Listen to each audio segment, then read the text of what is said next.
¿Cómo están? Bien, muy bien, muchas gracias. Hoy, bueno, ya está. Normalmente los martes presentamos seguridad y salud. Hoy tocaría seguridad, pero como lo mencioné el día de ayer, lo pasamos para el jueves para poder cerrar los datos de abril y poder presentar el informe de octubre a abril. Y el día de hoy pues vamos a hablar de vivienda. Está con nosotros la secretaria de Desarrollo Agrario, Territorial y Urbano, Edna Vega. Está Octavio Romero, director del Infonavit, y Ariadna Montiel, secretaria de Bienestar. Y ayer, como ya salimos corriendo, se nos pasó el humanismo mexicano, entonces vamos a pasar hoy la cápsula del 5 de mayo, aunque con un día de retraso, pero vamos a pasar el día de hoy, del general Zaragoza y el 5 de mayo. Bueno, entonces damos la palabra a Edna, luego Octavio y luego Ariadna. Adelante, Edna.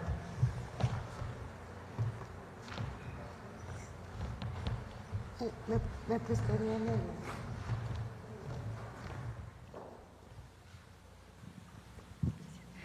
Con su permiso, Presidenta, en esta ocasión, para poderle dedicar un poquito más de tiempo al tema de vivienda en recuperación, es que hicimos una síntesis, todos los compañeros que integran el Sistema Nacional de Vivienda, de la Comisión Nacional de Vivienda, Rodrigo Chávez, de FOBISTE, la vocal ejecutiva Yapneli Maldonado, y el doctor José Iracheta del Instituto Nacional de Suelo Sustentable, Rocío Mejía de Financiera para el Bienestar, concentramos la información. Recordar pues siempre el objetivo del programa, que es la construcción de 1.100.000 viviendas nuevas, 1 millón de escrituras y 1.500.000 mejoramientos y ampliaciones. Y lo que haremos este año, 186.000 viviendas nuevas, 300.000 créditos y apoyos de mejoramiento y 120.000 escrituras, con el objetivo de crear también 9.6 millones de empleos indirectos y más de 14 empleos indirectos. Con lo que haremos este año, toda la meta de este año va a permitir 1.7 millones de empleos, ya vamos a iniciar la medición de estos empleos generados y 2.6 indirectos. En total, más de 13 millones de personas beneficiarias a lo largo de los 6 años y este año 2.1. Esta es la meta y la tenemos clara día a día para que no haya ningún tipo de confusión. Ya tenemos en 28 estados arranques de obra: Aguascalientes, Baja California Sur, Campeche, Colima, Hidalgo, Quintana Roo, Sonora, Tabasco, Tamaulipas y Zacatecas, y a punto de arrancar en otros estados. En las imágenes podemos ver los ejemplos de estos arranques de obra y ya avances importantes, sobre todo en Los Cabos, que iniciamos en noviembre, ya están avanzadas estas obras, y en Cuautla, Morelos. Adelante. Ejemplos de lo que se ha hecho, los eventos de primeras piedras que hubo en varios estados y de arranques han sido muy importantes porque han significado el impulso en cada una de las entidades para, sobre todo, consolidar la relación con los gobiernos estatales y municipales. Prácticamente, que ven imágenes de todos los estados, nos faltan muy poquitos de estos eventos, pero no quiere decir que no haya iniciado la obra. Adelante. Todas estas son imágenes de esos eventos tan importantes. Adelante. ¿Cómo vamos respecto a estas obras en proceso? Ya en febrero, marzo iniciaron 31.472 por parte de la Comisión Nacional de Vivienda, que atiende a las personas no derechohabientes, y entre abril y mayo el mayor número de viviendas por iniciar, 106.658, de manera tal que para concluir julio estén arrancadas las 186.000 viviendas, 48.407 entre junio y julio. Adelante. Se han instalado 32 mesas técnicas que son muy importantes, son donde con los gobiernos estatales y municipales se va evaluando proyecto por proyecto y se resuelve cualquier duda de tipo técnico o jurídico. Ya se llevaron a cabo estas reuniones, ya se firmaron todos los convenios de colaboración, ya contamos al día de hoy con 373 predios, que significan más de 2.350 hectáreas. Adelante. Pero aquí va a ser muy rápido irles mostrando, Pau, si nos ayudan a ir poco a poco y transmitiendo los renders de los distintos proyectos, Los Cabos en Baja California Sur, de CONAVI, San Agustín Tlaxiaca en Hidalgo, de CONAVI, adelante. Otro predio también ahí en el CONAVI, adelante. Ustedes pueden ver la diferencia de niveles, hemos respetado cabalmente la normatividad de cada uno de los municipios, y ahí donde, por ejemplo, el caso de Yucatán, donde nos pidieron que fuera vivienda horizontal por las condiciones culturales de la región, y así lo hemos hecho y se está recuperando mucho el tipo de suelo. Aquí de 3 niveles en Colima, también de CONAVI, en Puebla, es un predio muy bonito, en Sonora, en Hermosillo. Aquí vemos ya ejemplos de proyectos de Infonavit en Ahome, Sinaloa. En Tamaulipas, ahí nos pidieron también vivienda, esta es vivienda dúplex, adelante. Adelante, como ven, se consideran espacios abiertos, libres, al menos de 40%, adelante. Como ven, por ejemplo, este ejemplo que es de un poco más de niveles, pero se busca no saturar los espacios. Adelante. Chiapas, Villahermosa, Tabasco, de 4 niveles. En Tamaulipas, insisto, de la superficie. Adelante, por favor. Adelante. Zacatecas, adelante. Yucatán, adelante. El día sábado se hizo entrega de un número importante de apoyos en Tlalnepantla. Estamos ya a punto de concluir este programa de mejoramiento. Solo nos falta la entrega de 15,000 tarjetas para concluir esta parte de las 100,000 apoyos en el oriente del Estado de México. Adelante. De Foviste está avanzando muchísimo en términos de los distintos programas con los que se cuentan. Ya se está por concluir la aplicación de beneficios a 140,000 personas jubiladas y pensionadas. Que nos pide Foviste que las personas se actualicen sus datos en esta página foviste.gov.mx. Se va a recibir una notificación y con eso se entregarán las constancias de liquidación o carta de beneficios. Adelante. Se suma también al censo de viviendas abandonadas, que en un momento nos van a explicar el ingeniero Romero y la secretaria Ariadna Montiel, y se calcula que a partir de este censo Foviste pueda apoyar en la recuperación, regularización de 89,941 viviendas. Adelante. Quisiéramos insistir en esta campaña de que no se deje sorprender. Incluso el Infonavit tiene ya un audio bastante agradable de esta situación. Pedirles a las personas que no se dejen sorprender de falsos gestores o intermediarios. En todas las páginas ya pueden denunciar si esto se diera. Adelante, Octavio.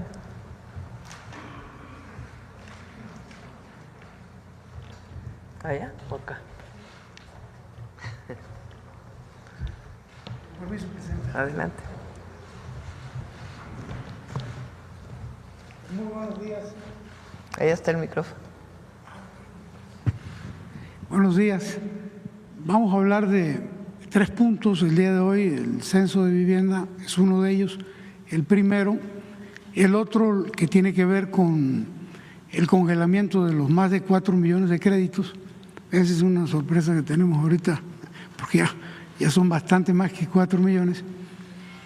Y finalmente, ¿cómo vamos con la construcción de vivienda?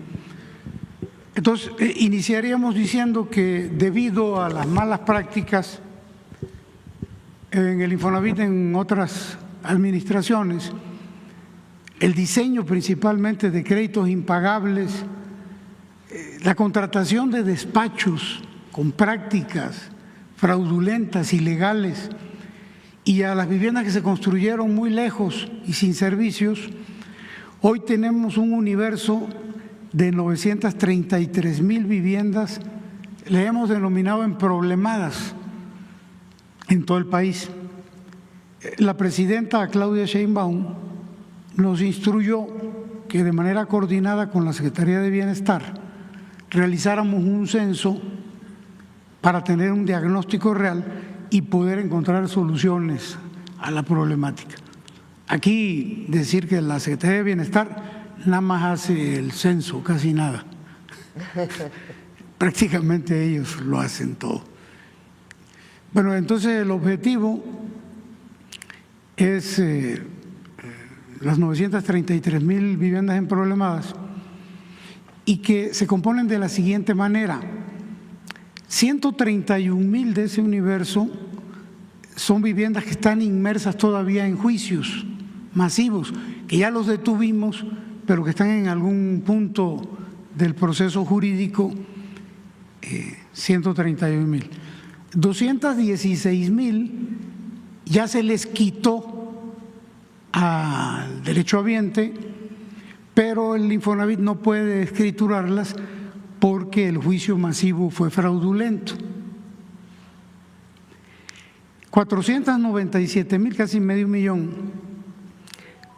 son viviendas que desde hace muchísimos años no pagan los derechohabientes, mucho tiempo en cartera vencida, y esto se puede deber al famoso crédito impagable o a que se asignaron esas viviendas muy retiradas, la gente quizá no las ocupó nunca.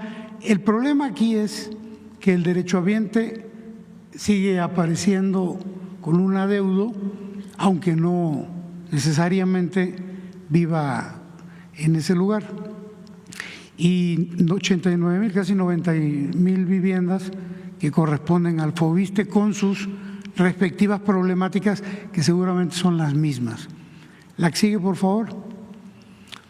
Entonces el censo, aquí pusimos identificará, pero en realidad el censo está identificando, porque ya inició básicamente la vivienda que está ocupada y la desocupada.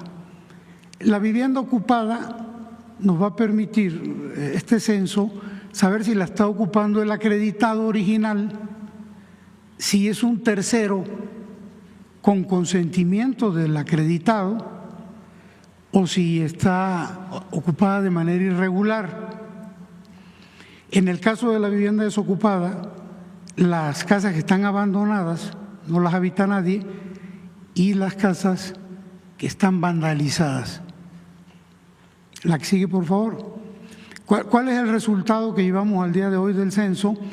Bueno, se han censado 47,845 viviendas y un poco una hipótesis que teníamos nosotros de que la mayoría estaban ocupadas, nos está arrojando de estas 47,000 que el 87% está ocupada y el 13% está desocupada.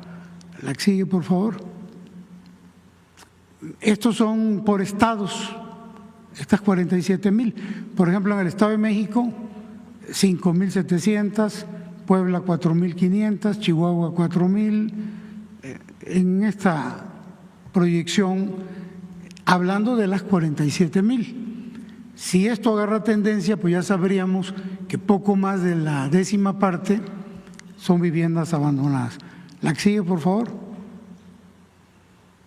Entonces, a partir del censo, ya de este diagnóstico, vamos a poder ofrecer algunas de las soluciones. Por ejemplo, las casas que están ocupadas por los acreditados originales, se les va a reestructurar el crédito a través del congelamiento del que ya hemos hablado. Si ya no van a seguir creciendo estos créditos, se les va a hacer reducción de la tasa de interés, de las mensualidades y quitas al saldo, de manera que ya se pueda quedar ahí y pueda terminar de pagar su vivienda. Si está ocupada por un tercero, de ser posible, se va a regularizar mediante un arrendamiento social con opción a compra. ¿Por qué no se les daría un crédito? Porque el tercero no necesariamente es derechohabiente.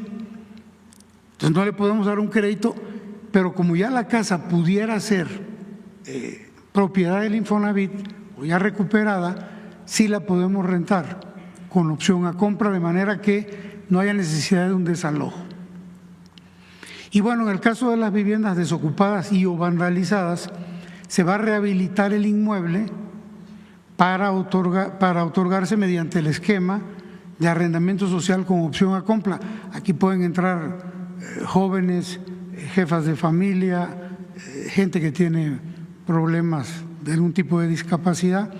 Esas serían algunas de las soluciones. Van a depender de si no siguen saliendo otro tipo de problemas. La que sigue, por favor. Bueno, ahí terminaríamos con el tema del censo. ¿Cómo vamos con los créditos impagables, Presidenta? La que sigue, por favor. Bueno, hablábamos primero de 4 millones, luego de 4.025.000, ya está actualizado el número, son 4.155.000 al 31 de marzo. De esta cantidad, todos están congelados, ya no sube ninguno de los 4.155.000. 630.000 ya están resueltos en términos de que se les disminuyó la tasa, mensualidad, y se les hizo una quita al saldo. Esta gente ya pueden pagar o ya pagaron, en algunos casos, su crédito, ya son o propietarios o están ya en la facilidad absoluta de poder pagar. 240.000 de manera automática en el mes de mayo, en este mes que está corriendo, van a tener beneficios también de tasa, de mensualidad y de saldo.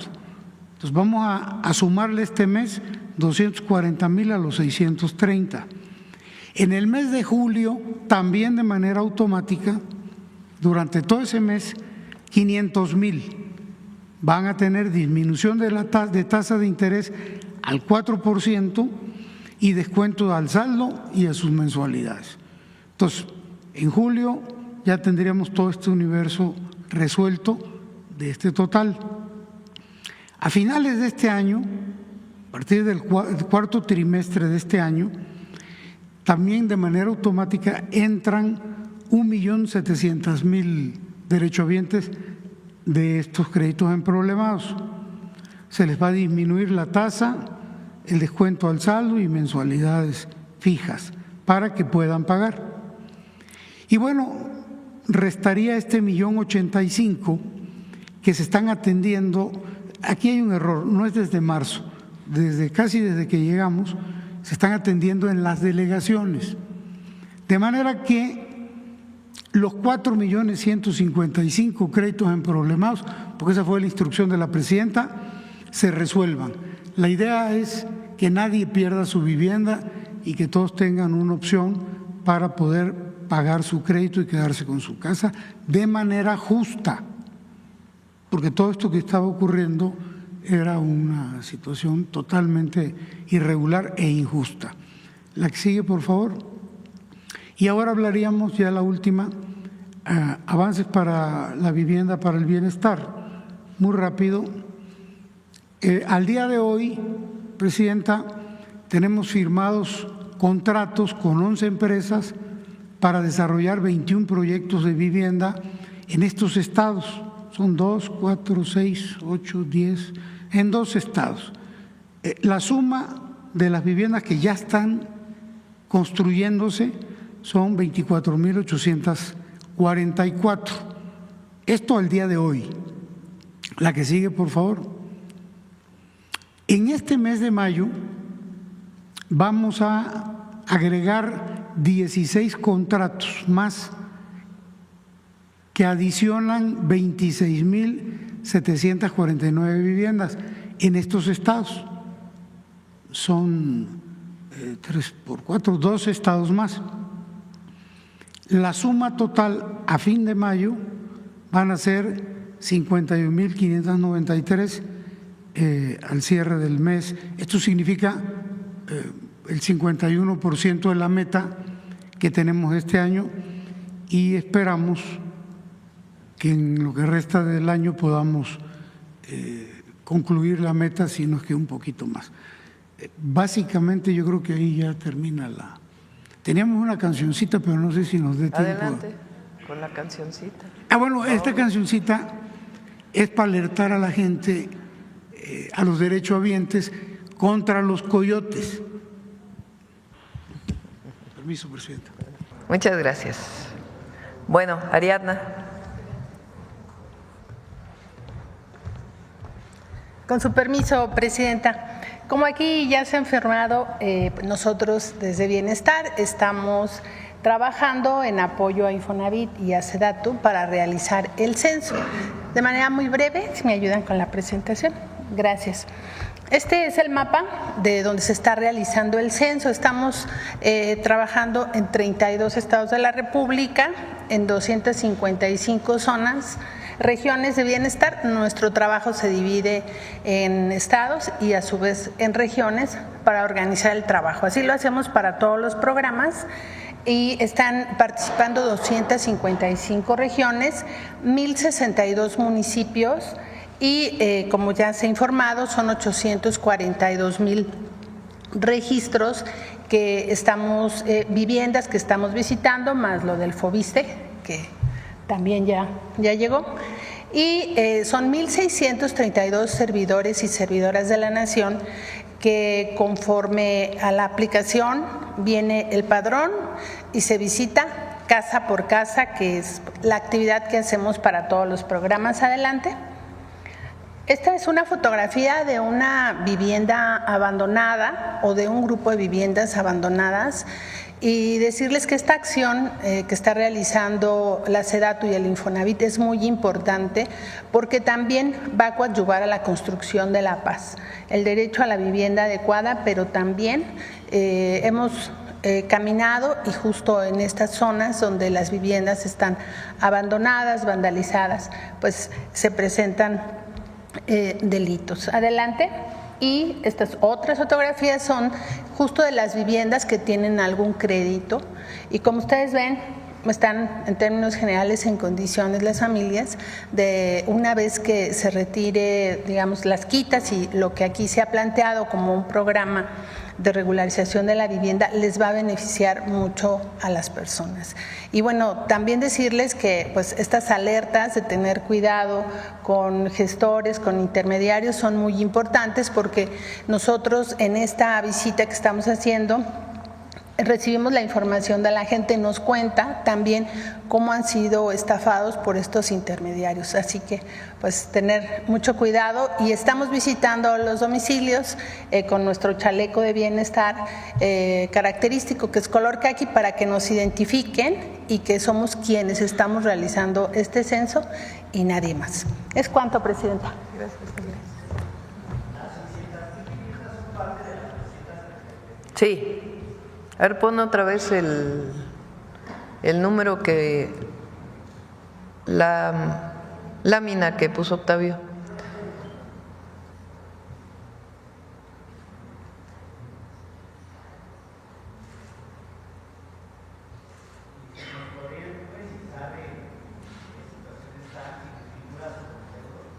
¿Perdón?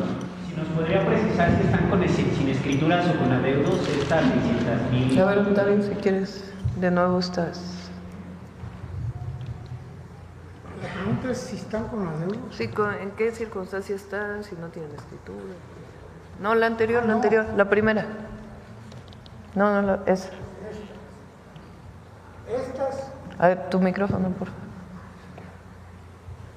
Estas casas tienen una demanda. ¿Se acuerdan ustedes que hablamos de los juicios masivos? Los despachos que contrataba el Infonavit demandaban al derechohabiente de la Ciudad de México, en Baja California, en Nuevo León, en Chihuahua. al de Baja California lo demandaban en Veracruz o en Chiapas, de tal manera que no se podían defender y perdían el juicio. Aquí en estas 131,000 hay 63,000 que corresponden a juicios aquí en la Ciudad de México, de los cuales 60,000 no son de la Ciudad de México. Esto lo detuvimos, estos están parados, pero están en algún proceso todavía judicial. La gente a lo mejor ni siquiera sabe que están en el juicio en este momento, pero sí tienen algún tipo de problema de pago. Estas ya definitivamente el Infonavit ya las tiene legalmente adjudicadas, ya se les quitó a los derechohabientes y a lo mejor algunos de ellos no saben que se les quitó porque el que estaba en Tabasco y fue demandado en Durango ya no, legalmente ya no es propietario, pero a lo mejor no lo sabe. Es parte de lo que nos va a decir el censo. Estas 500,000 desde hace muchísimo tiempo no pagan. Puede ser que desde el principio de la asignación de la casa, porque a lo mejor estaba a 20 kilómetros de distancia, pues no les convino, no habían servicios. Entonces, el caso es que no han pagado desde hace muchísimo tiempo, están más allá de la cartera vencida. Entonces hay que revisar quién está ocupando esta vivienda en este momento. Estas ya corresponden al FOBISTE.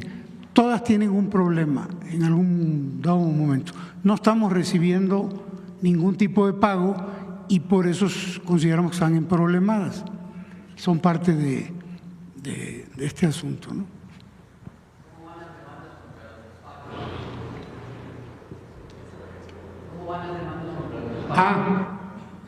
Traemos ya más de 40 demandas que ya ingresaron y estamos trabajando en un universo muy grande de demandas, más de 3,400 demandas que tienen que ver con los juicios masivos, que tienen que ver con las ventas múltiples de casas, con los coyotes. Por eso es tan importante el tema de los coyotes, que tienen que ver con algunos funcionarios del Infonavit que se prestaron a estas prácticas fraudulentas, que tienen que ver con dinero que se le dio a empresas constructoras que se propusieron para la vivienda en el Infonavit, se les dio dinero, nunca construyeron las casas. Estamos trabajando con la Consejería por órdenes de la Presidenta, con la Consejería y con Fiscalía para armar y ser muy sólidos con las demandas y no las reboten. Son parte de esto. O sea, son 933,000 viviendas que por alguna razón han dejado de pagar, algunas desde hace muchísimos años. Entonces, lo que tiene que revisarse con el censo es cuáles están abandonadas, cuáles están ocupadas, si están ocupadas por quien solicitó su crédito pero no está pagando, si están ocupadas por alguien más que no es la persona que solicitó originalmente el crédito, cuáles fueron demandadas y la persona que solicitó el crédito ni siquiera sabe que ya no le pertenece la vivienda porque en el pasado fueron juicios que se hicieron en otro estado de la República y nunca fueron notificados. En fin, todo esto vamos a tener claridad cuando se termine el censo que está haciendo Bienestar. Y ahí vamos a poderles decir realmente cuáles están abandonadas, cuáles están ocupadas y de las que están ocupadas, quiénes son, si son quienes originalmente pidieron el crédito o no, o están ocupadas por otra familia por alguna razón. Entonces, todo esto lo vamos a obtener con el censo y el objetivo es pues regularizar estas viviendas. Evidentemente, si hay viviendas que no tienen servicios, que son muy pequeñitas, que no… hay unas que me decían que eran de 3x3 o algo así, imagínense. Pues esa vivienda no se puede utilizar como vivienda. Pero lo que no podemos es dejarlas en esta situación. Entonces, por eso estamos revisando y tomando decisiones con la idea de que no se le quite a nadie su vivienda. Y si lo está ocupando alguien que originalmente no pidió el crédito, pues saber en qué condiciones está esa familia. A lo mejor es una familia de mucha vulnerabilidad y en todo caso se le dará opción para que pueda rentar o incluso comprar esa casa. Bueno, vamos con las preguntas, vamos por acá. Muy buenos días, Presidenta CONA, su servidor Carlos Pozos de LMM Noticias, Lord Molécula. Sobre el tema quisiera preguntarle al licenciado Octavio Romero. En la gráfica pone que se van a firmar convenios con Veracruz.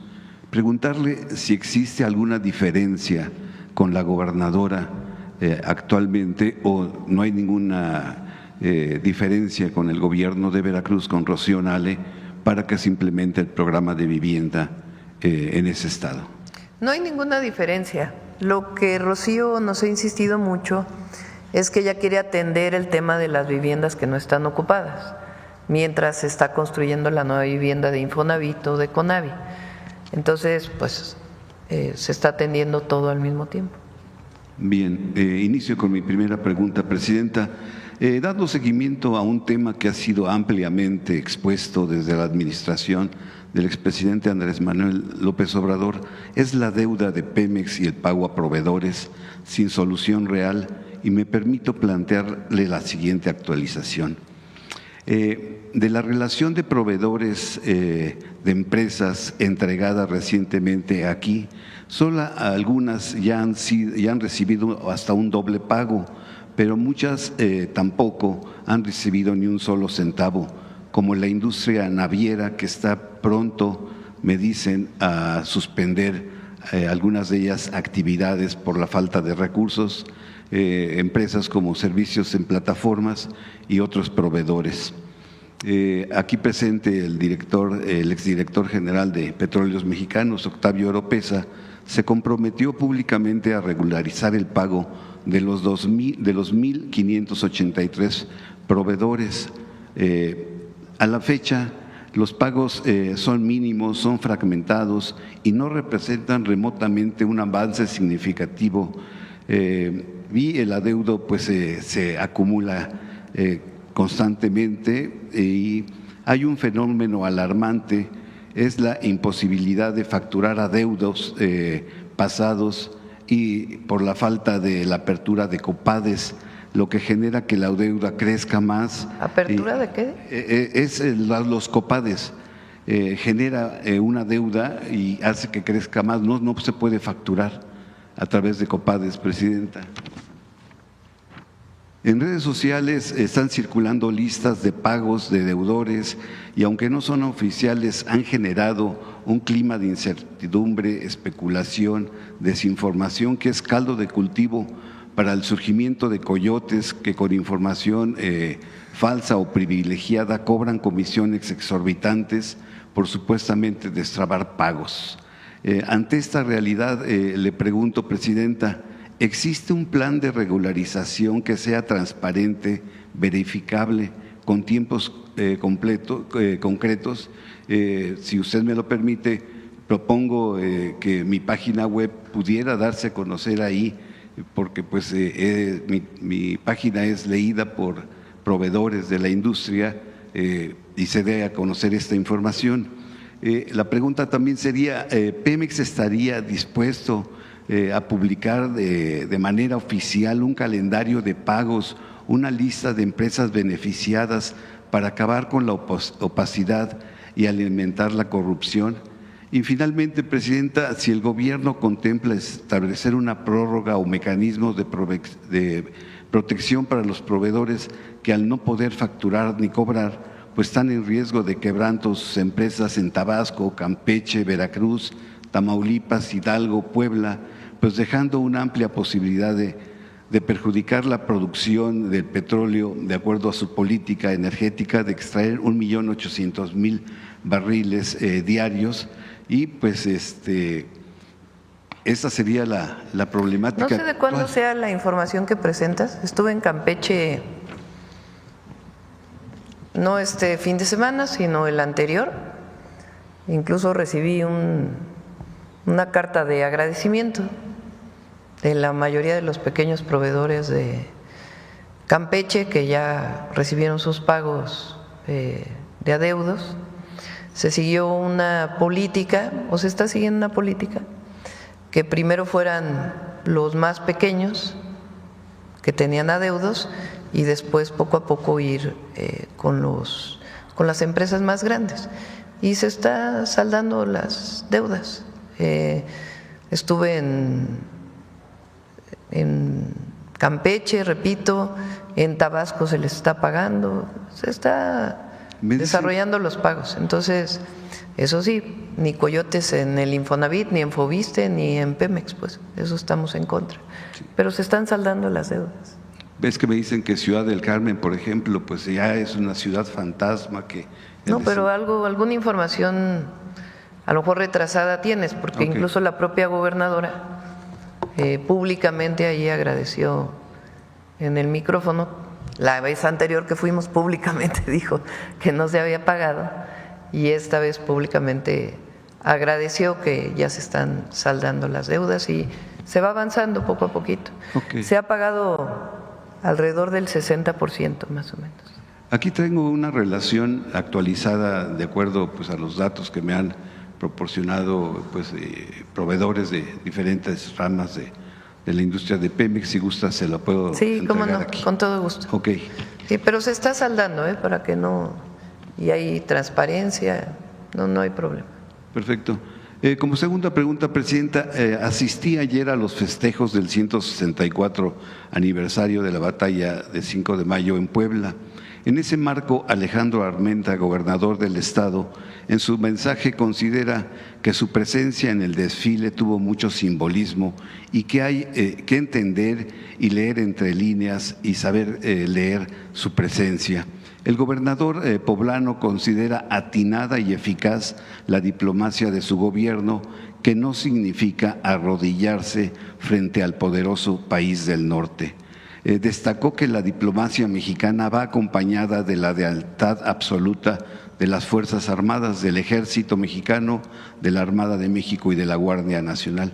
Mi pregunta es, Presidenta, ¿México mantendrá su posición de firmeza soberana frente a las tentaciones y ataques del imperio neoliberal? ¿Y qué podemos esperar cuando queremos labrar un verdadero lazo de amistad con nuestros pueblos hermanos como Estados Unidos? Bueno, primero, ayer lo mencioné en el discurso, pero aprovecho para mandarles un saludo a todos nuestros hermanos migrantes que festejan el 5 de mayo. Es una fecha simbólica para las y los mexicanos en Estados Unidos, incluso más a veces que el 15 de septiembre. Entonces, nuestro cariño. Los viernes vamos a dedicar una parte de la mañanera, vamos a seguir insistiendo de lo que las y los mexicanos aportan a Estados Unidos. Viene la segunda parte de la película de Un día sin mexicanos. El viernes vamos a presentar algo de ello. Entonces, primero, nuestro cariño, nuestro apoyo siempre. Ya ayer tuve la reunión para la revisión de los consulados, ya tomamos una decisión. Ya este mes se les va a convocar para hacer su capacitación y ya lo vamos a informar para fortalecer la atención. Segundo, es claro nuestra posición.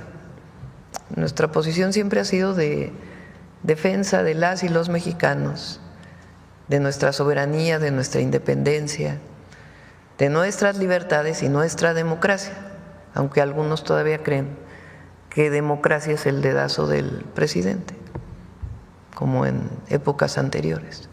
Defienden aquello en vez de que participe el pueblo en las decisiones. Siempre ha sido esa la defensa y va a seguir siendo.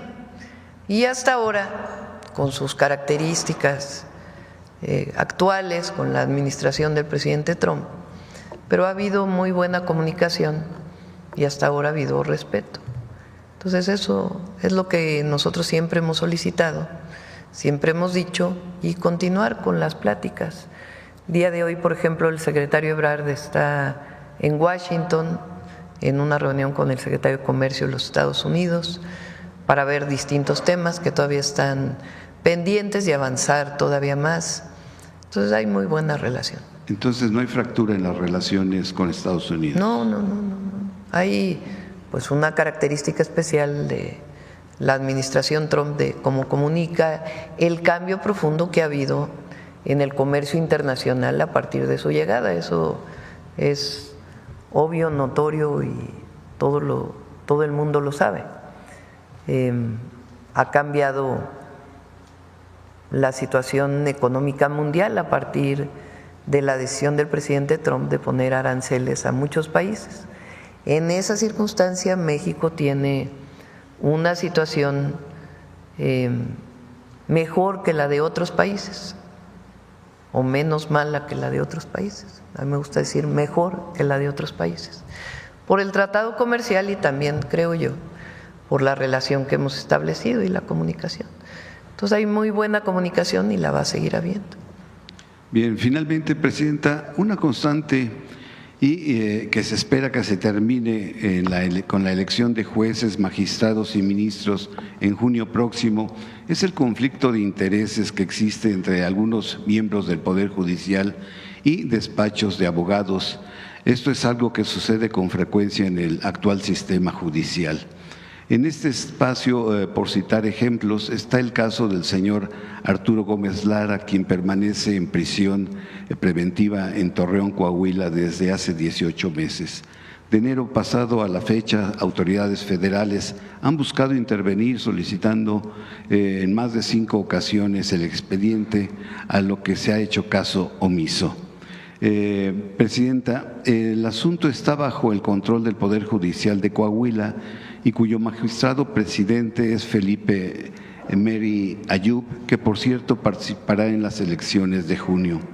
El organismo a su cargo ha negado acatar la instrucción del Tribunal Colegiado Federal y ordenó al juez José Manuel Borrego Rodríguez quitar la prisión preventiva por considerarla excesiva. El juzgador sí la quitó, pero al final de la misma audiencia la volvió a imponer el mismo juez que se opuso a entrevistar a 2 testigos claves para la liberación de Gómez Lara.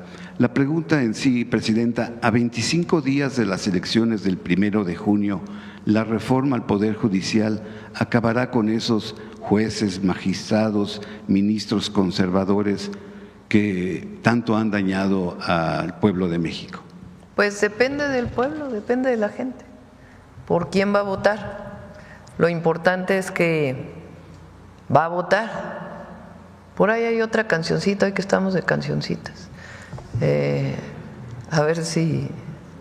Ayer me la presentaron una cancioncita de promoción de la votación del 1 de junio. Para ponerla, lo importante es que participe la gente participe, que se informe, que sepan los perfiles, que conozcan pues quién es quién y puedan ejercer su voto libremente. Ya estamos a 25 días. Estamos a 25 días. Ha subido mucho el conocimiento de la votación del 1 de junio. Hace como 3 meses solamente el 30% sabía y ahora está como en el 60%. Entonces todavía hay que difundir más, pero ha subido el conocimiento de que el 1 de junio hay votación. Entonces, pues vamos a seguir informando aquí en la mañanera y que el INE pues también promueva más el día de la elección y todos a participar. Bien, muchas gracias, Presidenta. Gracias. Sí tienes la cancioncita del 1 de junio.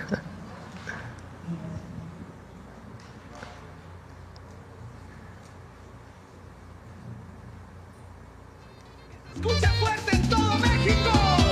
1 de junio, 1 de junio, la justicia nos llama, tú tienes que estar. 1 de junio, 1 de junio, votemos por un nuevo poder judicial.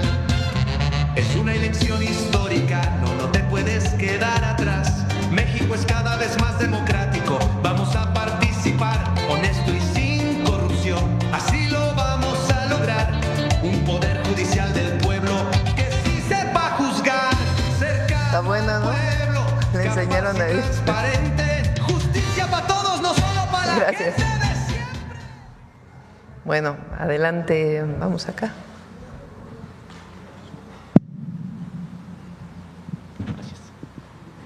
Buenos días, Presidenta. Buenos días. Buenos días, servidoras, servidores públicos. Buenos días a todas y todos. Sósimo Camacho, de Luces del Siglo y del noticiero Luces Mañaneras. Presidenta, hace algunos días la Suprema Corte de Justicia de la Nación decidió no hacer uso de la facultad que tiene para traer el caso en esta situación de Aguacán.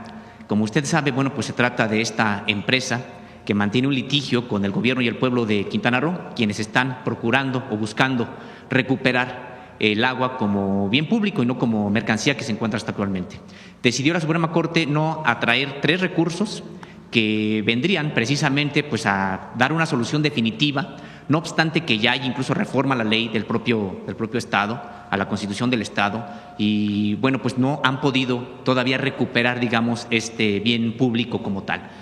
Su opinión, Presidenta, sobre que la Suprema Corte de Justicia de la Nación decide no atraer 3 recursos, lo regresa a un tribunal de circuito que está aquí en la Ciudad de México y que pues solamente alarga más este proceso que ya lleva mucho tiempo y sigue prácticamente en manos privadas el agua de Quintana Roo. Había ganado el gobierno del Estado un amparo muy importante. Pues ahora que regresó, más allá de la opinión de la Corte, que hubiera sido bueno que ya hubieran tomado una decisión, pues que este juzgado de distritos pueda revisar bien el caso y poner por encima de todo lo público y el bien de la gente y el agua como derecho humano. Entonces vamos a esperar a ver cómo avanza, pero es muy importante. Fíjense, es una privatización que se dio hace tiempo. La gran mayoría de las privatizaciones, en muchos casos, pero en particular en el agua, han tenido muchísimos problemas. Entre otros, que no se invierte. Entonces se cobra, pero no se invierte.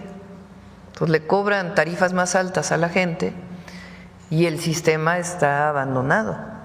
Pues hay fugas, no se arregla, cuando supuestamente el objetivo de la privatización era que funcionara adecuadamente el sistema de servicio público del agua, en particular en Cancún, en Benito Juárez. Entonces, no han cumplido, no funciona bien el servicio de agua potable, no repara y se quieren seguir quedando con la concesión. Entonces, el gobierno del Estado y del municipio ha estado pidiendo que se regrese a lo público. Ganaron un amparo, supuestamente iba a decidir la Corte, decide regresarlo y no tomar una decisión. Pero bueno, en este proceso sí es importante que las y los jueces, los que están ahora y después los que van a venir, que pongan por encima de todo el derecho humano al agua. Lo que en este caso también se pierde la oportunidad es resolver otro tipo de casos que van en el mismo sentido. Está el caso, por ejemplo, de Querétaro, porque no es el único estado de la República con esta problemática, y aquí prácticamente la Suprema Corte de Justicia hubiera podido generar algún precedente y resolver otro tipo de problemas que prácticamente se vislumbran también ya en el horizonte. Bueno, en septiembre vamos a tener nueva Corte, vamos a esperar que sea una Corte que tenga por encima de todo la justicia. Presidenta, esto que tiene que ver con la impartición de justicia también se concatena con otro tipo de acceso a la justicia que está en la procuración, es decir, en la procuración y en la investigación, me refiero a las propias fiscalías. Quiero presentarle el caso que ocurrió precisamente en la Fiscalía Regional de Naucalpan, adscrita por supuesto, a la Fiscalía de Justicia del Estado de México, sobre pues la detención de manera arbitraria de una persona profesionista, mujer, en un estacionamiento privado de una tienda de autoservicio, y que se le detuvo supuestamente porque conducía un automóvil robado. Se le detuvo, no le explicaré, ahí tengo el expediente con los detalles, toda la relación de hechos y documentales, incluyendo videos, pero el asunto es que esta persona fue detenida, no fue presentada ante el Ministerio Público, sino en los sótanos de la propia Fiscalía, fue amedrentada y finalmente se le dijo que su auto en efecto era robado. Tuvo que pasar 2 días presa, no obstante que su esposo en su momento llevó la factura comprada de una agencia de carácter internacional bien establecida en el país. Los papeles, la carta factura que corroboraban el automóvil, ni siquiera fue, la procedencia del automóvil, ni siquiera fue aceptada en ese momento por el Ministerio Público, y lo que ocurrió, Presidenta, es que se le despojaron del automóvil, y hasta que la propia agencia, avisada por la familia, envió a sus abogados, resulta que entonces todo se empezó a resolver y se dieron cuenta que había peritajes alterados, que el automóvil o la denuncia bajo la cual se detuvo a la persona no correspondía con las características del propio vehículo, es decir, una serie de irregularidades que dan cuenta pues de un modus operandi de unas personas al interior de la propia Fiscalía General de la República, y tenemos el expediente, que alteraron documentos para quedarse con un automóvil.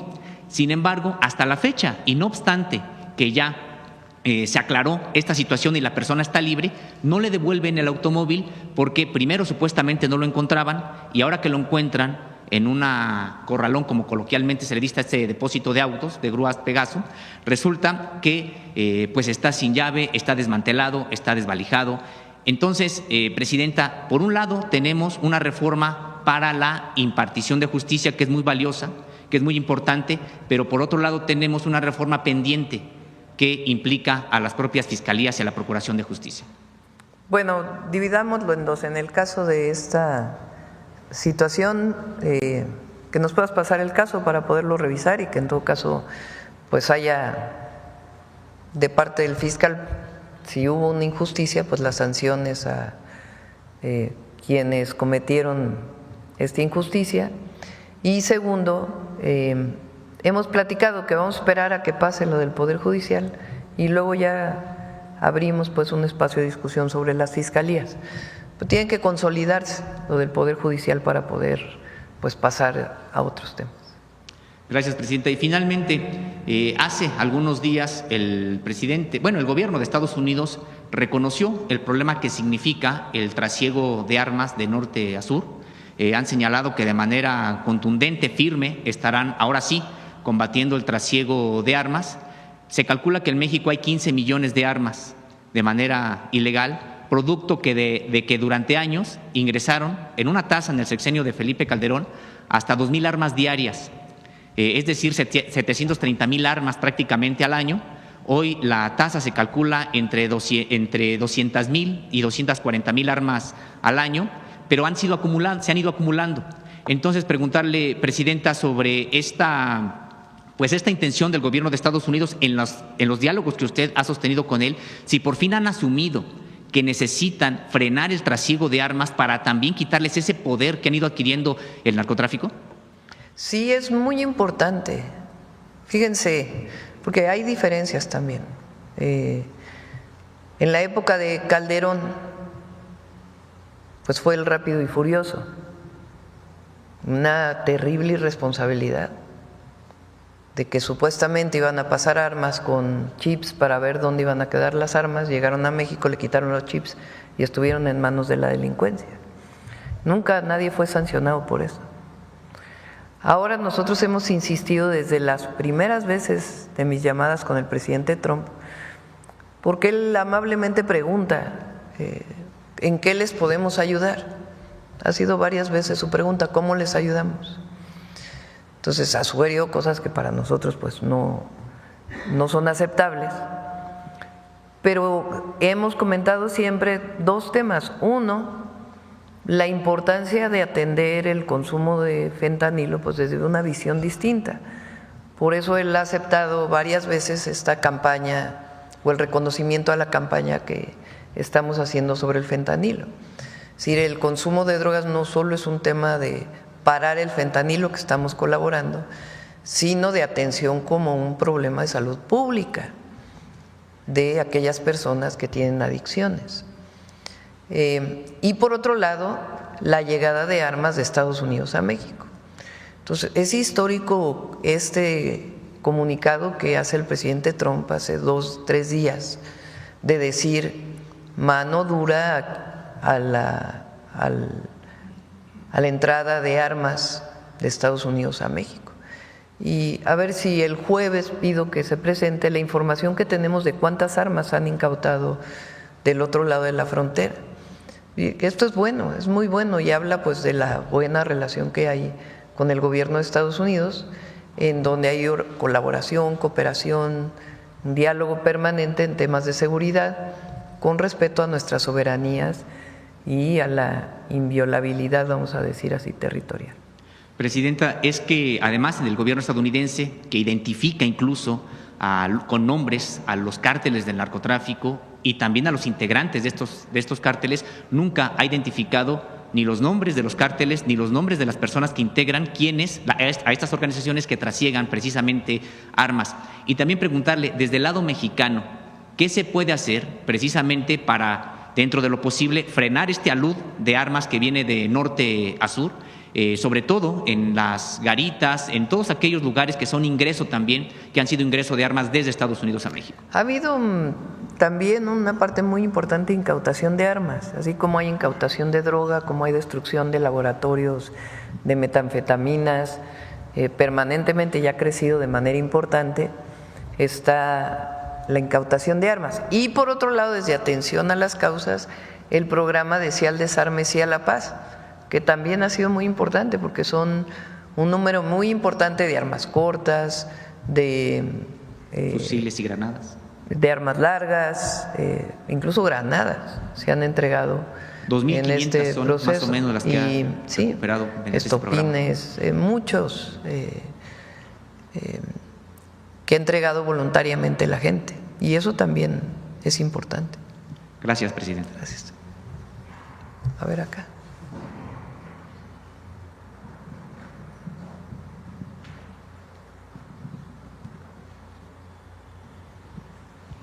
Presidenta, buenos días. Elizabeth Robles, de Canal del Congreso. Preguntarle sobre este tema de vivienda, Presidenta, a pesar de ya los múltiples beneficios que se ha ofrecido, ¿tiene pensado enviar nuevamente la iniciativa en materia precisamente de vivienda? Ya se aprobó, es que me quedé pensando cuál iniciativa. Ya se aprobó, o sea, son dos iniciativas que se enviaron. Una que se envió, que fue aprobada, o tres. Una es la reforma constitucional para reconocer a la vivienda como un derecho. Dos, la reforma a la ley del Infonavit, que ya fue aprobada desde enero de este año, y ahí se faculta al Infonavit para que pueda tener una empresa constructora, y cambió la estructura del Infonavit para evitar estos actos que se presentaron en el pasado. Más en la ley ya se había condonado, o bueno, apoyado a 2 millones de derechohabientes, de trabajadoras y trabajadores con deudas del Infonavit, y con la ley se atiende a otros 2 millones que se les están disminuyendo sus deudas, congelando, etcétera, porque era una injusticia como fueron hechas. Entonces, la ley del Infonavit ya se pasó, ya se hicieron los cambios, y eso nos está permitiendo acelerar la vivienda, porque ya no solo es el crédito a la vivienda, sino la construcción de viviendas, y particularmente, esto es muy importante, para las y los trabajadores que ganan entre 1 y 2 salarios mínimos. Estamos atendiendo a quien en realidad nunca ha atendido el Infonavit. Entonces, eso es por un lado. La otra fue una reforma a la ley del ISSSTE, que esa la paramos, porque las y los maestros se interpretó de una manera distinta, no estaban de acuerdo, entonces decidimos pararla, pero eso no quiere decir que no se estén condonando las deudas del Infonavit, que lo hicimos a través de un decreto. Entonces, en ese sentido, está todo ya en forma para poder cumplir con el 1.100.000 viviendas. Fíjense, a ver, pon la primera lámina que puso Edna. Luego se dice muy rápido, pero es muchísimo. Son 4 millones de personas que están viendo reducidas las deudas que tienen al Infonavit. Cerca de 400.000 de Fobiste, Eso por un lado. Por otro lado, se van a construir 1.100.000 viviendas y además son 1.550.000 viviendas de mejoramiento de vivienda, de créditos de mejoramiento de vivienda que da la CONAVI, que da el Infonavit, y al mismo tiempo 1.550.000 de créditos, porque el Infonavit sigue dando créditos, además del 1.100.000 viviendas.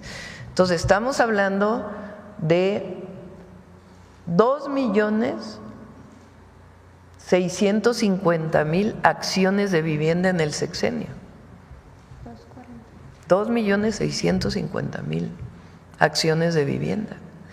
Y además 1 millón de escrituras, que es la meta en todo el país.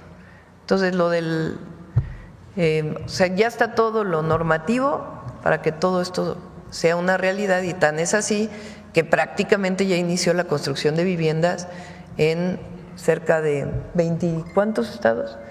Va a iniciar este año, este mes y el próximo ya en las 32 entidades de la República.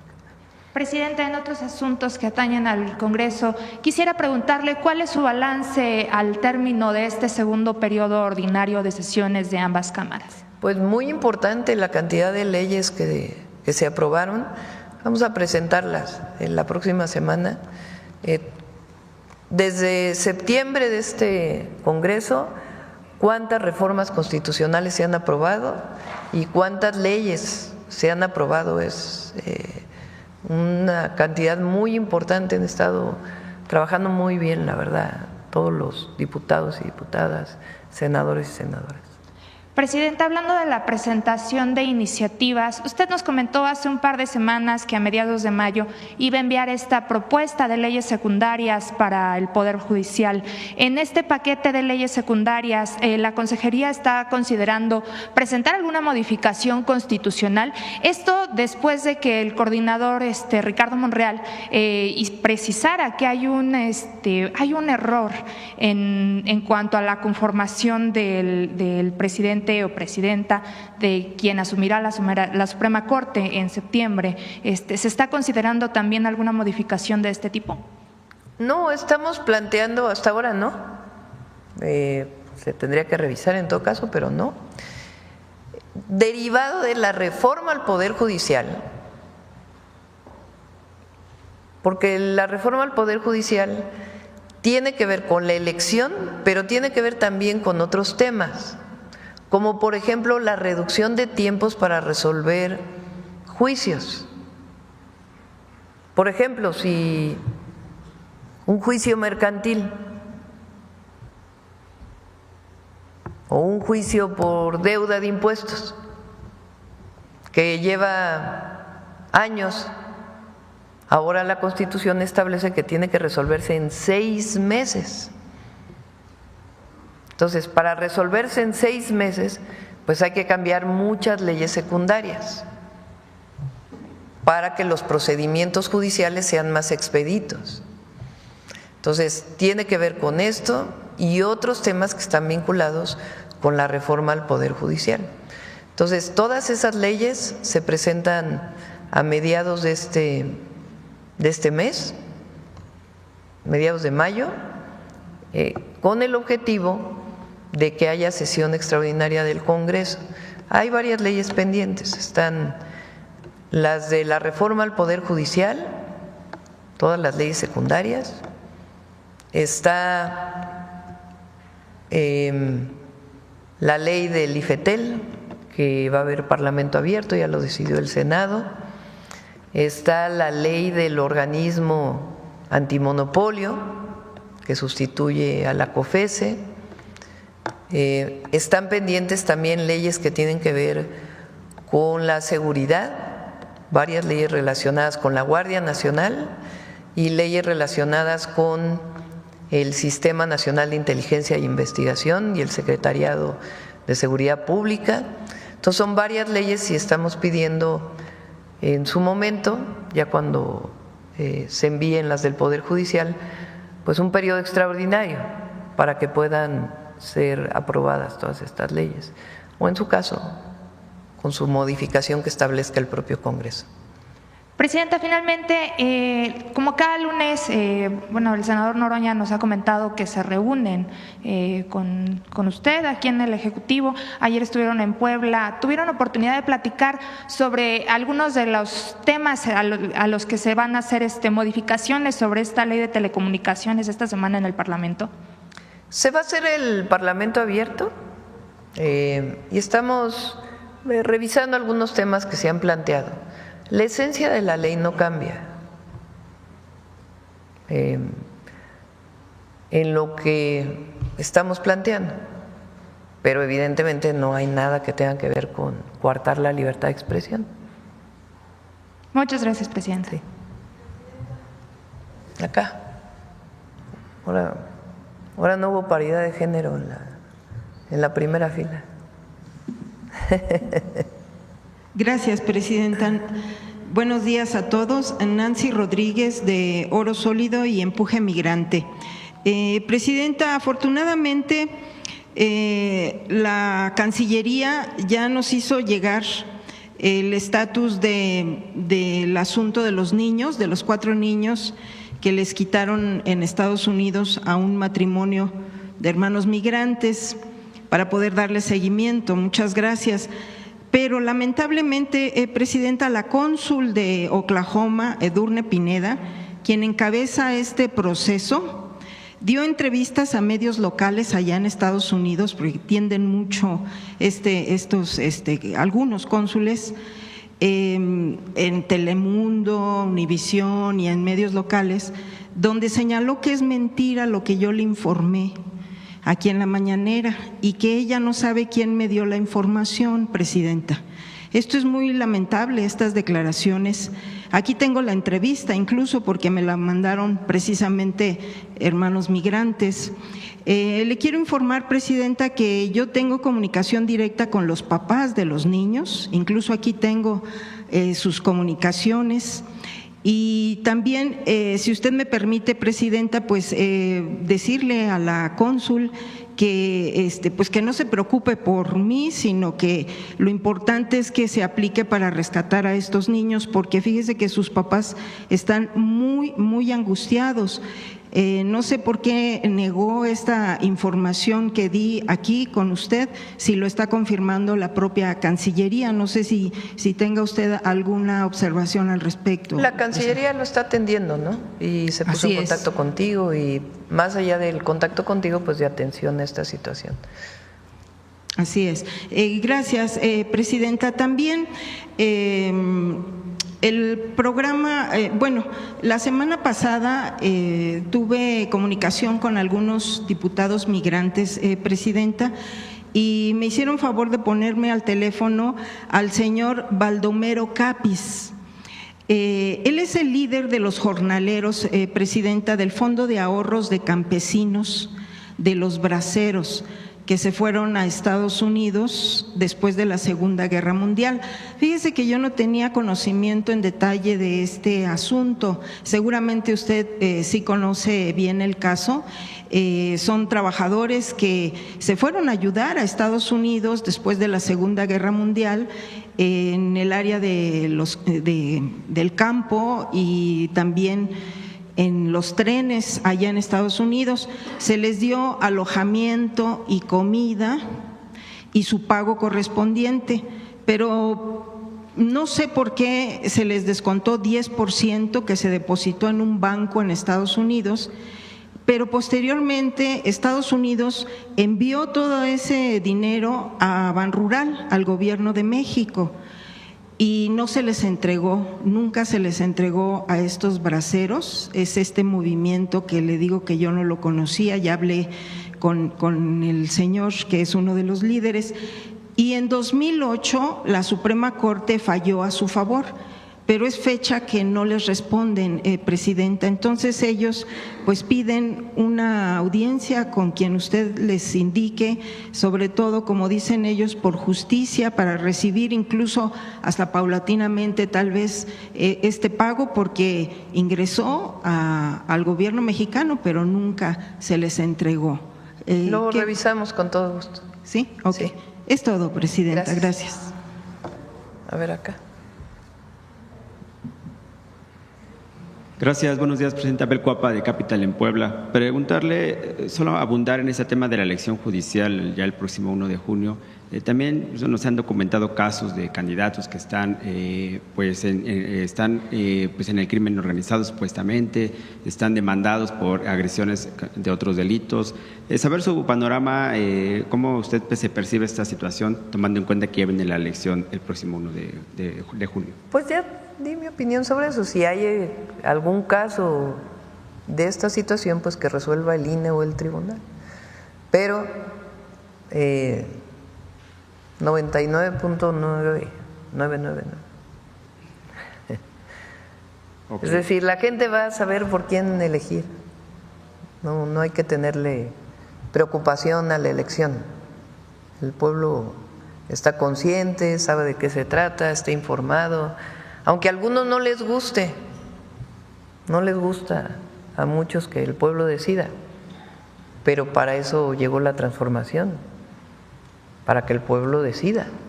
Esa es la gran diferencia. Antes decidían unos cuantos, ahora decide el pueblo. Entonces va a salir bien la elección, que salga la gente a participar, a votar. Fíjense, antes decidía uno con el Senado.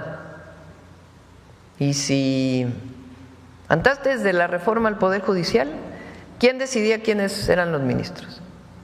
El presidente enviaba su terna y sobre esa terna decidía el Senado. Pero el presidente mandaba la terna, ¿no? O sea, 3. Y sobre eso decidía el Senado. Si el Senado no se ponía de acuerdo en 2 ocasiones, entonces decidía el presidente. ¿Quién puso esa regla? ¿En qué época? Zedillo. En la época de Zedillo se aprobó esa reforma. Entonces, ¿quién decidía? Pues una persona, ¿no? Más el Senado. Ahora, ¿quién va a decidir? Supónganse que así no participe casi nadie. 5 millones de personas. Estoy diciendo un número hipotético, no tiene nada que ver con lo que yo pienso. Pues es muy distinto que decida uno que decidan 5 millones. Ahora, si participan 10, pues imagínense, es otra cosa. No hay que tenerle miedo al pueblo, al contrario. Hay que estar muy orgullosos del pueblo de México. Ok, presidenta. También otro tema, una situación está pasando en Puebla con el colectivo Voz de los Desaparecidos. Repito, son números hipotéticos, para que no anden diciendo que yo tengo mis números de quién va a votar, quién no va a votar. Dije los números como nada más para poner en comparación lo que significa que decida una persona frente a millones. Claro. Le comentaba, hay una situación en Puebla que está pasando con el colectivo Voz de los Desaparecidos, que es un grupo de madres buscadoras desde hace ya casi 7 años que se conformó. Hace unos días el secretario de Gobernación, Samuel Aguilar Pala, el secretario de Gobernación del Estado, él está minimizando y revictimizando su lucha. Él comentaba que, esto a raíz del nuevo comisionado ahí en Puebla, que se dio nuevo nombramiento. Las madres buscadoras pues no están conformes con esta persona. Usted, desde la Federación se ha impulsado el apoyo a las madres buscadoras. ¿Cuál sería el mensaje al gobierno de Puebla o a la Secretaría de Gobernación en este caso, que está minimizando la lucha de este colectivo? Es muy bueno Alejandro Armenta. La verdad es un muy buen gobernador. Entonces él tiene sensibilidad y él estoy segura que va a atender esta situación y cualquier otra. Está haciendo muy buen trabajo. Precisamente en ese tema del gobernador de Puebla, presidenta, ya por último, va a haber ajustes en su gabinete del gobierno del Estado, él lo anunció hace unos días. Él comentaba que creo que sí van a venir aquí al gobierno federal, no sé si usted tenga conocimiento, incluso ayer lo visitó, estuvo con él en el desfile, no sé si platicó sobre esta situación. No tengo conocimiento de lo que comentas. Lo que sí, pues es que el exgobernador de Puebla, Sergio Salomón Céspedes, ya está al frente del Instituto Nacional de Migración y va a hacer también un excelente trabajo, también muy bueno, Sergio. Hizo un gran trabajo al frente del gobierno de Puebla. Gracias. Acá. Gracias, Presidenta. Muy buenos días a todos. Juan Fierro, del periódico tiempo.com.mx y puentelibre.mx en Ciudad Juárez. Presidenta, en el tema de la carta que envió a Morena, tras este decálogo que se votó y se aprobó inspirado en su carta, militantes comenzaron a culparse entre sí. Un ejemplo de ello es que en el caso del llamado turismo político, no tardaron en señalar al senador Fernández Noroña. También otros creen que tienen rienda suelta porque no se aprobó nada en el tema de las campañas anticipadas. Sí se aprobó, eso me lo preguntaron ayer. Pregunté ahí al equipo que por qué decían eso y me dijeron que lo que pasa es que se cambió de un transitorio a un punto del resolutivo final. Pero no es cierto que no se haya aprobado, Okay. Sí se aprobó. Entonces, nada más tomando esto en cuenta, Presidenta, los señalamientos, pues que donde se están apuntando los mismos miembros de Morena, preguntarle, ¿ese era el espíritu de la Presidenta en su carta, que se empiecen a señalar pues de esta manera?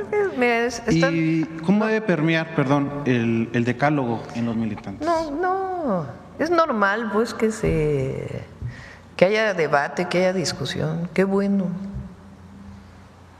Pero hay mucha unidad en el movimiento de transformación con el pueblo, que es lo más importante. Por supuesto que hay quien le gusta pues estar haciendo grande pues un debate ahí interno. Pero no, yo vi muy bien lo que ocurrió el domingo y hay mucha unidad en el movimiento. Y lo más importante es la unidad con el pueblo, que es por encima de todo lo primordial. Gracias, Presidenta. En una segunda pregunta, que es el general Miguel Ángel López Martínez, comandante de la 30ª Zona Militar en Tabasco, calificó tendenciosa la encuesta que publicó el INEGI, en donde se mide la percepción de inseguridad. Declaró que la encuesta nacional de seguridad pública urbana debe actualizar su metodología. A partir de estos señalamientos, Presidenta, ¿usted considera necesario alguna actualización al interior del INEGI, ya sea en sus metodologías que utiliza actualmente? Pues no sé por qué haya comentado esto en particular.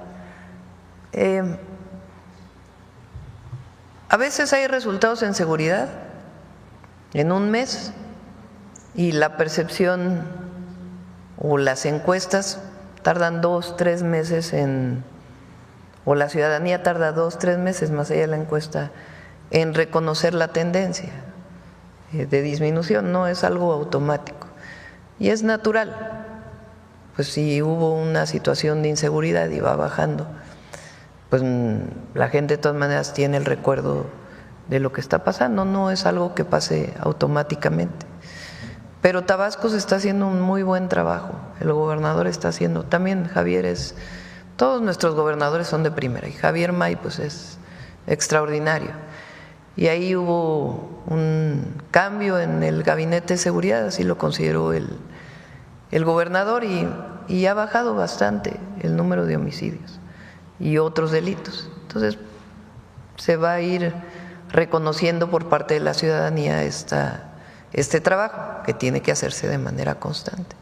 Entonces, más allá de entrar al debate si tiene que cambiar o no la metodología, pasa que aunque bajen los números, ahí se requiere un poco más de tiempo para que cambie la percepción de la ciudadanía y eso pues tiene que ver con la constancia en que la tendencia vaya disminuyendo. En la Ciudad de México, por ejemplo, que goberné, en el primer año tuvimos un pico importante en los primeros meses y luego comenzó a disminuir el número de homicidios.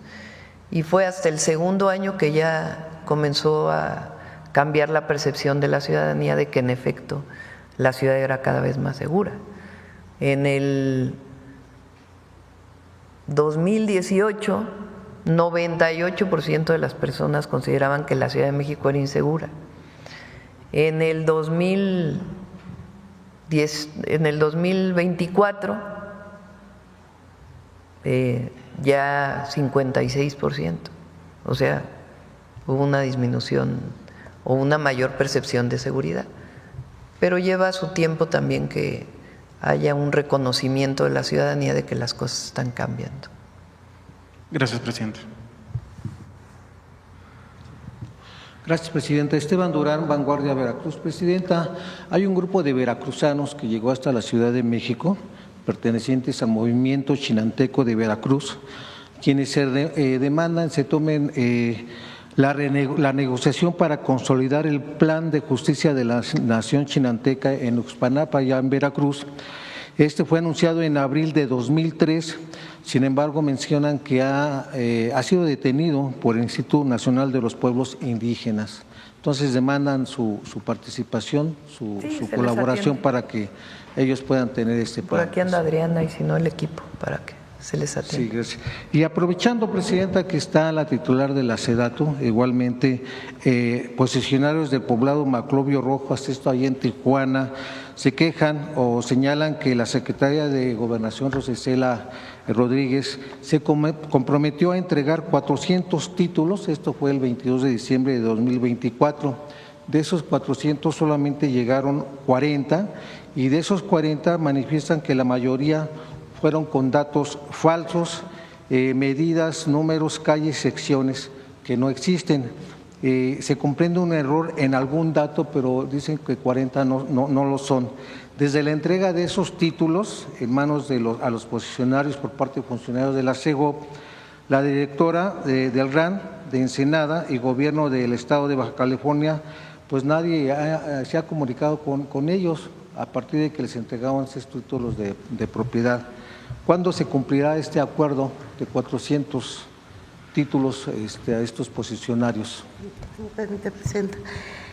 En realidad, el proceso de títulos es mucho mayor a 400. Estamos hablando de más de 2.500 que están en proceso. Efectivamente, hubo un error. Fue un error técnico en la medida que se estaba trabajando con un padrón registrado anterior y hubo errores de nombre, también hubo errores porque se trabajó con el padrón original, pero ese predio ya se había subdividido y ese elemento no se consideró a la hora de emitir título, entonces hubo que regresarlos. Se ha cumplido cabalmente con todos los compromisos que se han asumido con la colonia, con el ejido y va en proceso. Entonces retiraron esos 40 títulos con error, se está procediendo a la subdivisión de esos predios, que fue el origen del error, y se continúa en coordinación con la Secretaría de Gobernación y con el Gobierno del Estado. No se ha detenido para nada el proceso y esperamos en un corto plazo ya poder dar un informe del avance sustancial de estos títulos. Entonces, ¿sí se entregarán estos 400 títulos? Sí, por supuesto títulos? que sí, Muy por bien. supuesto. Gracias. Gracias. Presidente, en otro tema, ya en Sinaloa ya van 13 alcaldes desaforados durante el gobierno de Rubén Rocha. El último fue Gerardo Vargas, de Los Mochis, y apenas la semana pasada, sucedió esto. En el caso de los dos primeros fue Culiacán y Mazatlán, y no hubo consecuencias penales. Sin embargo, esto ha generado varias críticas y señalan que esto puede ser un posible uso político de las instituciones contra rivales internos de Morena. ¿Cuál es su opinión al respecto, Presidenta, de que no pueda haber estos usos, estas manifestaciones, utilizando a las fiscalías estatales? Lo comenté hace unos días. Si hay pruebas de alguna irregularidad, etcétera, pues están los mecanismos jurídicos para hacer este desafuero. Si no hay pruebas y es un tema político, pues no está bien. Pero no tengo conocimiento en particular del caso. Sí, Presidenta. Ya finalmente usted señaló en el tema de Cuauhtémoc Blanco, que empieza sobre algunas denuncias de que todo el mundo es inocente hasta que no se compruebe lo contrario. En ese sentido también hay algunas denuncias hechas desde Campeche contra el presidente del PRI, Alejandro Moreno, de las cuales algunas ya fueron desechadas en el Congreso Estatal. Esto también aplicaría lo que usted señaló ayer sobre Alejandro Moreno? Pues te está haciendo la investigación. Son denuncias que se presentaron y está en la investigación sin más. Si no me equivoco, en la Fiscalía Anticorrupción de la Fiscalía General de la República. Entonces, pues depende de la Fiscalía las pruebas que tenga. Bien, gracias. Gracias. Presidenta, buenos días. Vamos con la última ya para… Ricardo Felipe Ramírez, de Regla 104.5 F Noticias, de una estación de radio de uso social comunitaria del Estado de México.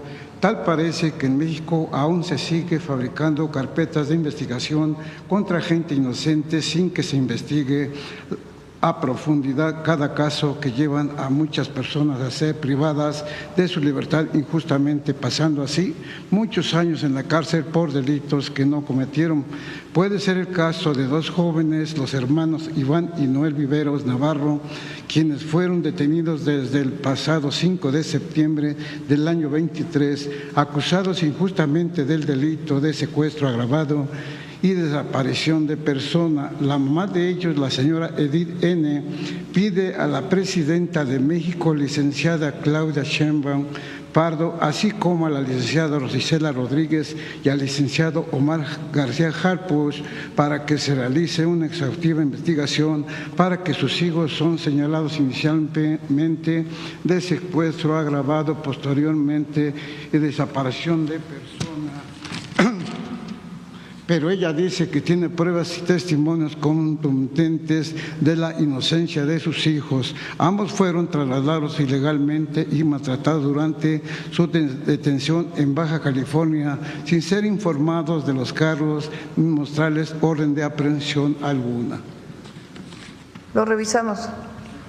En otro caso, licenciada, el señor Jerónimo Pérez Velasco les dice su valiosa ayuda para el esclarecimiento de recuperación de mi bien inmueble, del que fui despojado de manera arbitraria y que se encuentra ubicado en la calle de Benito Juárez, manzana número 1 de la colonia Tepalcate, San Sebastián, Chimalpa, a lo cual levanté una carpeta de investigación por el delito de despojo en contra de las personas que secuestraron dentro de mi casa y extorsión en contra, y al estar levantado esta carpeta avisa un vecino que unas personas desconocidas estaban cambiando la chapa de mi casa, el cual me presento a ese domicilio con mi esposa e hijos, a lo cual le solicité el por qué estaba haciendo eso, diciéndome que el propietario lo contrató dando el nombre del señor Jorge Senil Fajardo y que él no tardaba en llegar, visualizando que ya no se tardaba en llegar, visualizando, encontraba ningún mueble dentro de mi hogar, por lo que en ese momento pedí apoyo a una patrulla del municipio, llevándonos hasta el Ministerio Público, acreditando nuevamente con documentos originales de mi propiedad. También lo revisamos. Ok, muchas gracias, presidenta. Gracias. Bueno, vamos a pasar la del… Ayer hubo en redes sociales mucho ruido porque no se ha publicado el calendario oficial. Sí, si quieres, preséntalo, Ariana.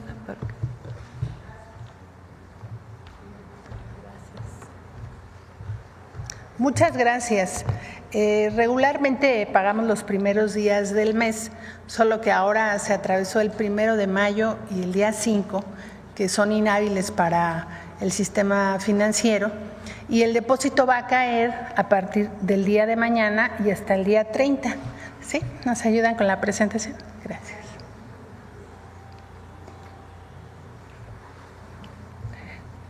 Gracias. Vamos a depositarle a 12.7 millones de adultos mayores que ya cuentan con su pensión. Adelante. A 1.107.000 mujeres de la pensión Mujeres Bienestar. Adelante. 1.364.000 personas con discapacidad van a recibir su apoyo, y decirles también que quienes se registraron a la pensión vamos a entregar las tarjetas en el mes de junio y van a empezar a recibir su apoyo a partir de ese mes. Adelante. 163.000 madres trabajadoras también van a recibir su pago bimestral. Adelante. Sembrando Vida, son 423,227 derechohabientes del programa y también está contemplado su pago adelante. En suma, estamos casi llegando a 16 millones de derechohabientes que recibirán su apoyo a partir del día de mañana. Adelante. Y decirles, esto es muy importante, para quienes recibieron sus tarjetas durante el mes de abril, les llegará su pago a partir del día de mañana. Solamente los de la letra A van a recibir el viernes, porque se va a juntar con la letra B, solamente por el inicio. Para quienes recibieron su tarjeta recientemente, porque pasa por el proceso del pago del banco y el depósito se realizará a partir del día 7 y hasta el 30 de mayo adelante. Y aquí está el calendario de pago. Como ustedes saben, se paga por la inicial del primer apellido de las personas para que se brinde una atención adecuada. Ahí está el calendario y ya está todo listo para que a partir del día de mañana caigan los depósitos. Gracias, presidente. Gracias a todas y a todos. Nos vemos mañana.